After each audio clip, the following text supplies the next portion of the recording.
നമസ്കാരം. എം.വി. ഗോവിന്ദന്റെ റിപ്പോർട്ടിലുള്ളത് ഭാവി മുഖ്യമന്ത്രിയുടെ സൂചനയോ? ഈ ഒരു ചോദ്യമാണ് ഇപ്പോൾ രാഷ്ട്രീയ കേരളത്തിലെ പ്രധാന ചർച്ച. അതിന് കാരണം എം.വി. ഗോവിന്ദൻ അവതരിപ്പിച്ചിരിക്കുന്ന CPMന്റെ പ്രവർത്തന റിപ്പോർട്ടാണ്.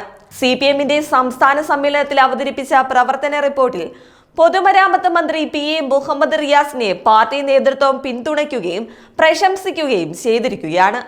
മന്ത്രി എന്ന നിലയിൽ റിയാസിന്റെ പ്രവർത്തനം മികച്ചതാണെന്നാണ് പാർട്ടിയുടെ വിലയിരുത്തൽ. യുവജനങ്ങളെ പാർട്ടിയിലേക്ക് കൂടുതൽ ആകർഷിക്കുന്നതിൽ റിയാസിന്റെ ജോലി ഗുണകരമാണെന്നും പാർട്ടി വിരുദ്ധ പ്രചാരണങ്ങൾക്കെതിരെ തകർപ്പൻ മറുപടി നൽകുന്ന രാഷ്ട്രീയ ചാതുര്യം അദ്ദേഹത്തിനുണ്ടെന്നാണ് CPM പറയുന്നത്. എന്നാൽ ഇതൊന്നും പതിവില്ലാത്ത പുകഴ്ത്തലുകളാണ്. മുഖ്യമന്ത്രിയുടെ മരുമകനാണ് റിയാസ്. അതുകൊണ്ട് തന്നെ ഈ പുകഴ്ത്തലിന് രാഷ്ട്രീയ പ്രാധാന്യം ഏറെയാണ്. കൂടാതെ മാധ്യമവേട്ടയ്ക്ക് ഇരയാണ് റിയാസ് എന്നും രാഷ്ട്രീയ പ്രവർത്തനങ്ങൾ സജീവമായതുകൊണ്ടാണ് അദ്ദേഹത്തെ മാധ്യമങ്ങൾ ആക്രമിക്കുന്നതെന്നും പ്രവർത്തന റിപ്പോർട്ടിൽ വിശദീകരിക്കുന്നു.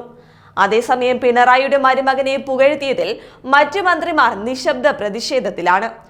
റിയാസിനെ പ്രശംസിച്ച റിപ്പോർട്ടിൽ സംസ്ഥാന സെക്രട്ടേറിയറ്റ് അംഗമായ M. സ്വരാജിനെ രൂക്ഷമായ ഭാഷയിലല്ലെങ്കിലും വിമർശിക്കുന്നുണ്ട്. സ്വരാജിന് ഉപദേശം എന്ന കണക്കായിട്ടാണ് പ്രവർത്തന റിപ്പോർട്ടിൽ ചില കാര്യങ്ങൾ പറയുന്നത്. അദ്ദേഹത്തിന്റെ ചില സമീപനങ്ങൾ പാർട്ടി ശൈലിക്ക് വഴിയൊരുക്കുന്നില്ലെന്ന സംസ്ഥാന സമ്മേളനത്തിലെ പ്രവർത്തന റിപ്പോർട്ടിൽ പറയുന്നു. ഇത്തരം തിരുത്തലുകൾ എന്നും പാർട്ടി മുൻപോട്ട് വയ്ക്കാറുണ്ട്. എന്നാൽ ഒരാളെ മാത്രം തിരഞ്ഞു പിടിച്ച് പുകഴ്ത്തുന്ന രീതി CPMനില്ല. അതിനാൽ പിണറായി മന്ത്രിസഭയിലെ CPM അംഗങ്ങളെല്ലാം പ്രതിഷേധത്തിലാണ്. പക്ഷേ പ്രതിഷേധം എന്ന് തുറന്നു പറഞ്ഞാൽ പ്രതിസന്ധിയിലാകും. അതുകൊണ്ട് തന്നെ നിശബ്ദത തുടരാനാണ് നേതാക്കളുടെ തീരുമാനം. അതേസമയം CPMൽ പിണറായിയും റിയാസും കൂടുതൽ പിടിമുറുക്കുമെന്നതിന്റെ സൂചനകളാണ് M.V. ഗോവിന്ദന്റെ റിപ്പോർട്ടിലുള്ളത്. അതിനാൽ തന്നെ പിണറായിയും റിയാസിനെയും സോപ്പിടുന്നതിന് പിന്നിൽ ഗോവിന്ദന് മുഖ്യമന്ത്രി കസേര സ്വപ്നമുണ്ടോ എന്ന ചോദ്യമാണ് ഇനി ബാക്കിയുള്ളത്. ആരെയും വ്യക്തിപരമായി കടന്നാക്രമിക്കാനും ഈ സമ്മേളനത്തിൽ പ്രതിനിധികളെ അനുവദിക്കില്ല. പ്രത്യക്ഷ പ്രതിഷേധങ്ങൾ, ശക്തമായ വിമർശനങ്ങൾ, സാമൂഹിക മാധ്യമങ്ങളിൽ സ്വീകരിച്ച നിലപാടുകൾ തുടങ്ങിയവ പാർട്ടി ക്രമശുദ്ധിയുമായി രൂപപ്പെടുന്നതല്ലെന്ന വിലയിരുത്തലാണ് പ്രവർത്തന റിപ്പോർട്ടിലുള്ളത്. ദേശാഭിമാനിയുടെ റെസിഡന്റ് എഡിറ്റർ ചുമതല വഹിക്കുന്ന സ്വരാജ് സംസ്ഥാന സെക്രട്ടേറിയറ്റിന്റെ അവൈലബിൾ യോഗങ്ങളിൽ കൂടുതൽ പങ്കെടുക്കണമെന്നാണ് വിമർശനം ഉയർന്നിരിക്കുന്നത്. സംസ്ഥാനത്ത് ഇടതുപക്ഷ രാഷ്ട്രീയ ശക്തിയെ പ്രതിസന്ധിയിലാക്കുന്ന വിഭാഗീയത ഇപ്പോഴും അവസാനിച്ചിട്ടില്ലെന്നും CPMന്റെ സംഘടനാ റിപ്പോർട്ടിൽ പറയുന്നു.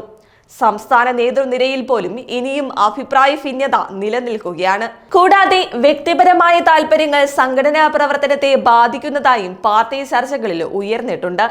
സാമ്പത്തിക അച്ചടക്കമില്ലായ്മ, വരവ് ചിലവ് കണക്കുകളിൽ ചില ഏരിയ കമ്മിറ്റികൾക്ക് ഗുരുതര വീഴ്ചയുണ്ടായി, വർഗ ബഹുജന സംഘടനാ ഭാരവാഹികളും വരവ് ചെലവ് കണക്ക് കൃത്യമാക്കണം, ജനപിന്തുണ കൂട്ടണം, പാർട്ടി അംഗം ബ്രാഞ്ചിലെ 10 വീടുകളിലെങ്കിലും അടുത്ത ബന്ധമുണ്ടാക്കണമെന്നാണ് സംഘടനാ റിപ്പോർട്ടിൽ ആവശ്യപ്പെടുന്നത്. സാമ്പത്തിക ഇടപാടുകളിൽ സൂക്ഷ്മതയും ശുദ്ധിയും സുതാര്യതയും ഉറപ്പാക്കണമെന്ന പാർട്ടി നിർദ്ദേശം പാലിക്കാത്ത ചിലരുണ്ട്. സംഘപരിവാറിന് സ്വാധീനമുണ്ടാക്കുന്ന വിധത്തിൽ ദേശീയ രാഷ്ട്രീയ സാഹചര്യം കേരളത്തിലേക്കും പടരുകയാണ്. CPMനെ ഇല്ലാതാക്കാൻ സംഘപരിവാറിന് ദീർഘകാല പദ്ധതിയുണ്ടെന്നും ഹ്രസ്വകാല പരിപാടിയുമുണ്ടെന്നും സംസ്ഥാന സെക്രട്ടറി M.V. ഗോവിന്ദൻ സംസ്ഥാന സമ്മേളനത്തിൽ അവതരിപ്പിച്ച റിപ്പോർട്ടിൽ പറയുന്നു. പാർട്ടിയിൽ അംഗബലം കൂടുകയും തുടർഭരണം ജനസ്വാധീനമുള്ളതായി മാറുകയും ചെയ്തിട്ടുണ്ടെങ്കിലും ചില ദൗർബല്യങ്ങൾ ഇപ്പോഴും അലട്ടുന്നുണ്ടെന്ന ആമുഖത്തോടെയാണ് സംഘടനാ റിപ്പോർട്ടിലെ ഈ സ്വയം വിമർശനം. ജനങ്ങളോട് നേരിട്ടിടപെടുന്ന ഘടകമായ ബ്രാഞ്ചുകളിൽ ദുർബലാവസ്ഥ നിലനിൽക്കുന്നുണ്ടെന്നും റിപ്പോർട്ടിൽ പറയുന്നു. ഫണ്ട് സമാഹരണത്തിൽ ചില സഹാക്കൾക്ക് സുതാര്യതയില്ല.